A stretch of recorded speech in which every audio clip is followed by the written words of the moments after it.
I'm sorry. What? I am Keegan-Michael Key. It's usually someone either from across the street or within 5 feet of me going, "You done messed up, AA Ron." You done messed up, AA Ron! Now I'm saying it about 60 decibels lower than anybody else would.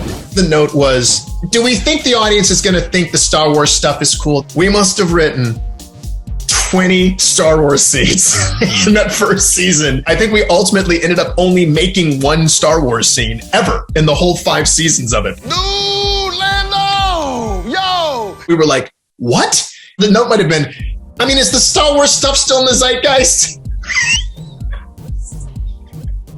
I'm sorry. What?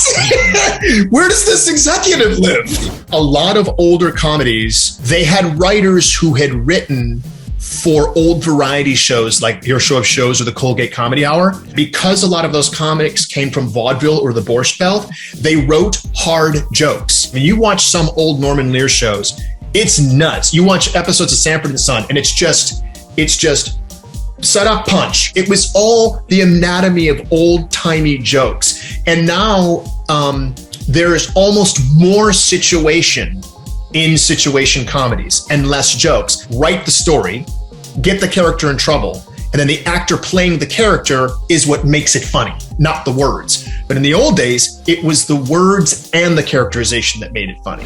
One of the original forms of sketch that people used to see in burlesque was something called the blackout, a sketch that was a minute or shorter. What you're seeing on TikTok, when you see a well done, well executed comedic moment, it's usually a blackout. If you get a beginning, a middle, and an end with a funny button, what young people are doing right now is this classic form of comedy called a blackout, and they don't even know it.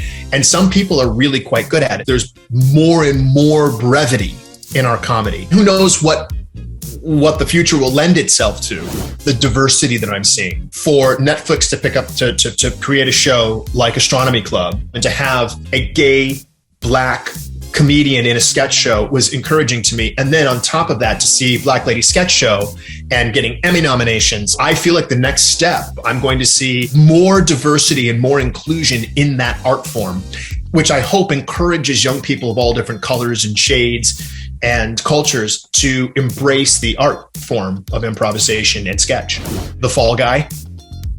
I love The Fall Guy. Any show where a person has 2 jobs and one of the jobs is private investigator, those are my shows. Given the world that we live in and xenophobia and addressing that, I would love to see a new rebooted version of Perfect Strangers. How would we make Perfect Strangers relevant in the climate that we live in today?